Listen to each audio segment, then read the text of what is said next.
Welcome!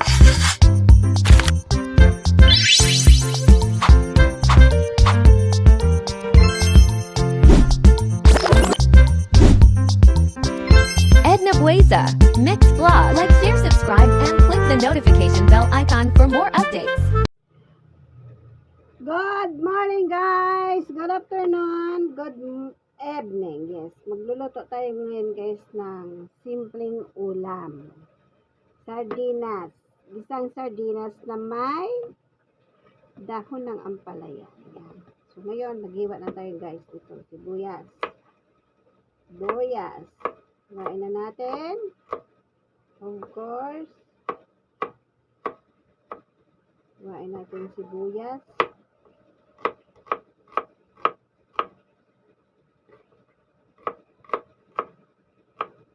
Yes, yung ampalaya guys.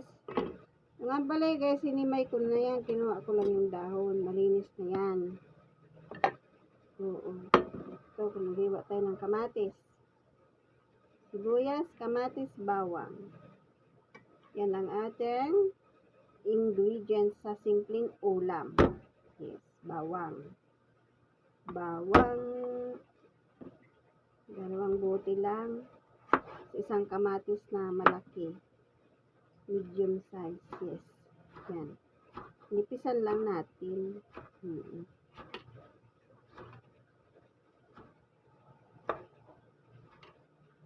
At sardinas.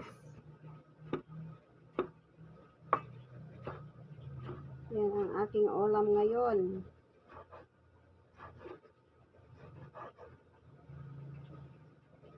Ang ulam ni Edna. Yes. Yan. So, ngayon guys, ito na ang ating ingredients. Yes.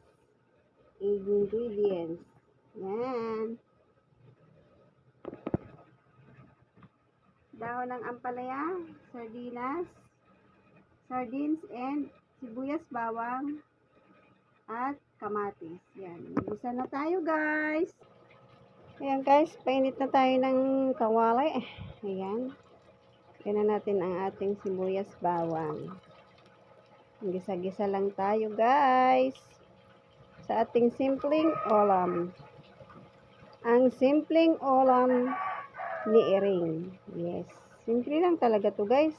Lalo guys, pag nagmamadali kayo, wala kayong, siyempre, gahol na kayo sa oras. Ay, ito lang ang gawin nyo guys. Uy. Ulam na kayo, diba? Simple nga lang. May stock ka dyan na sardinas, so gisahin mo. Mas maganda rin guys, yung mga dilata, pinapainit yan. Yan. Simpleng ulam ng Iring. Pag medyo okay na yan guys, pula-pula na, ay ilagay na natin ang ating kamatis. Ayan guys, okay na to. Lagyan na natin ang ating kamatis.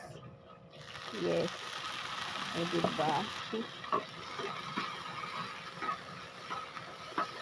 Lutuin lang natin siya, guys.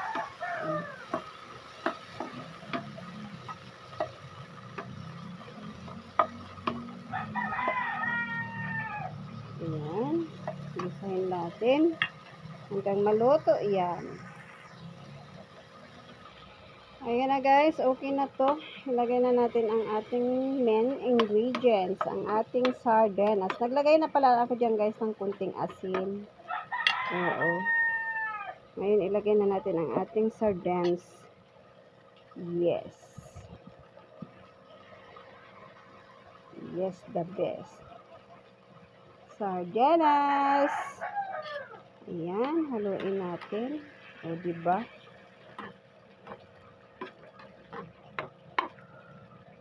Maglagay tayo guys ng kunting water para medyo hindi siya masyadong malapot yung sauce. Oh.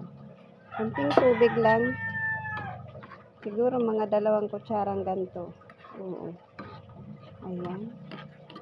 Pakuluin lang natin yan.